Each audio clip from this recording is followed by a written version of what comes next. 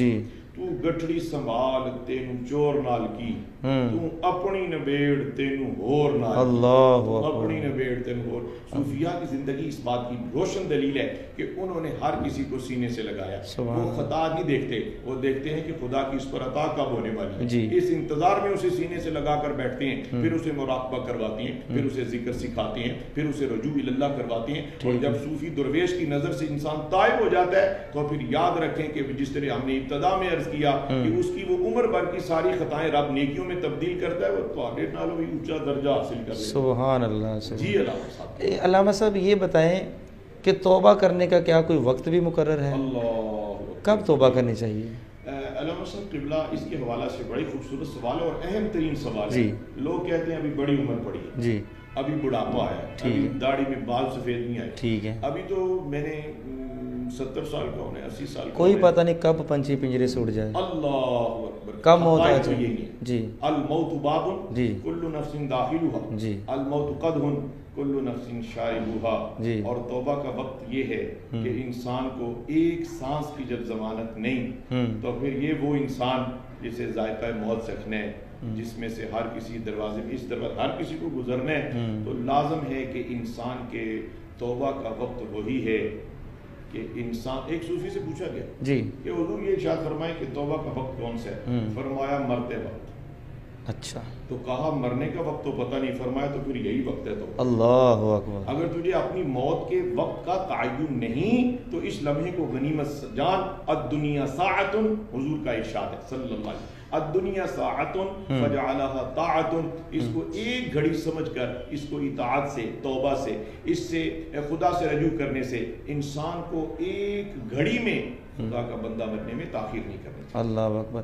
علامہ صاحب یعنی جیسے گناہ سرزد ہو تو پہلے تو یہ ہے کہ گناہوں سے بچا جائے، اگر سرزد ہو جائے تو پہلے جو ہے وہ رب کی بارگاہ میں دامت اختیار کرے، شرمندہ ہو، اور مالک یہی چاہتا ہے کہ یہ بندہ میرے در پہ جھک جائے، اور علامہ صاحب جو جھکتا ہے نا پھل اسی کو لگتا ہے۔ سبحان اللہ، بڑی بات ہے، بڑی بات۔ جو اپنے آپ کو عاجزی اور انکساری میں جو ہے وہ بڑی ہی برکات ہیں۔ جی بے شک، یہ موضوع جو ہے اس کو جتنا بھی طویل کر لیں، اس کے اوپر جتنی بھی گفتگو کر لیں، قرآن و حدیث میں واضح کے احکامات موجود، اولیاء اعظام کی زندگیاں بھری پڑی ہیں۔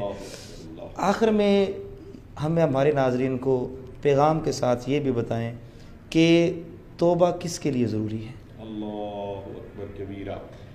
ماشاء اللہ، میں فیصل آباد رنگ HD کے سنگ جی اور اس سنگت میں موجود تمام ناظرین گرامی مرتبت، تمام کی خدمات میں یہ عرض کرنا چاہوں گا، توبہ صوفی کے لیے بھی ضروری ہے، توبہ گنہگار کے لیے بھی ضروری ہے، تاجر کے لیے بھی ضروری ہے، وزیر مشیر، بڑے چھوٹے، مرد عورت، ہر خاتون مرد زن، سب کے لیے ضروری ہے، اس لیے کہ یاد رہے توبہ کرنے والا اللہ کا دوست ہے، اور توبہ کرنے والے کو اللہ محبت کی نظر سے دیکھتا ہے۔ روزانہ توبہ کیجئے، خطا سے بچنے کی سعی کریں، خطا سرزد ہو جائے تو اسی وقت اللہ کا ذکر، صدقہ بھی کریں، تاکہ صدقہ کرنے سے بھی آپ کی توبہ کو قبولیت کا رنگ بن جاتا ہے۔ اللہ جزاک اللہ خیر۔ ناظرین کرام، آج کا ہمارا موضوع نہایت ہی اہمیت کا حامل تھا، اور توبہ ہمارے لیے بہت ضروری ہے۔ مالک جو ہے وہ علامہ صاحب پنجابی میں کہتے ہیں کہ مال کے اندر اگے بولی دا نہیں، مالک جو کہتے ہیں وہی ہمیں کرنا چاہیے۔ تو وہ خالق مالک رازق ہے، وہ جب ہمیں دیتا ہے تو بے حد و حساب دیتا ہے۔ ایک تو ہمیں اس کا شکر ادا کرنا چاہیے، اور اس کے ساتھ ساتھ ہمیں اس کی بارگاہ میں جھکنا چاہیے، توبہ استغفار کو اپنا معمول بنانا چاہیے۔ پھر اس سے کیا ہوگا کہ ہمیں روحانیت بھی حاصل ہوگی اور دین و دنیا بھی بہتر ہو جائے گی۔ ناظرین کرام، آج ہمارے اسٹوڈیو میں ہمارے مہمان تھے، ہمارے نہایت ہی واجب القدر، واجب الاحترام حضرت علامہ مولانا عدیل یوسف نقشبندی صاحب۔ آپ پیر علاؤ الدین صدیقی صاحب نیریاں شریف والے بہت بزرگ ہستی تھے، آپ نے ان سے فیض حاصل کیا ہے، اور اتنی خوبصورت گفتگو یقیناً کوئی فیض والا ہی کر سکتا ہے۔ اپنے میزبان اور ہمارے مہمان کو اجازت دیجیے، اگلے پروگرام کے ساتھ نئے موضوع کے ساتھ انشاءاللہ پھر ہم حاضر ہوں گے۔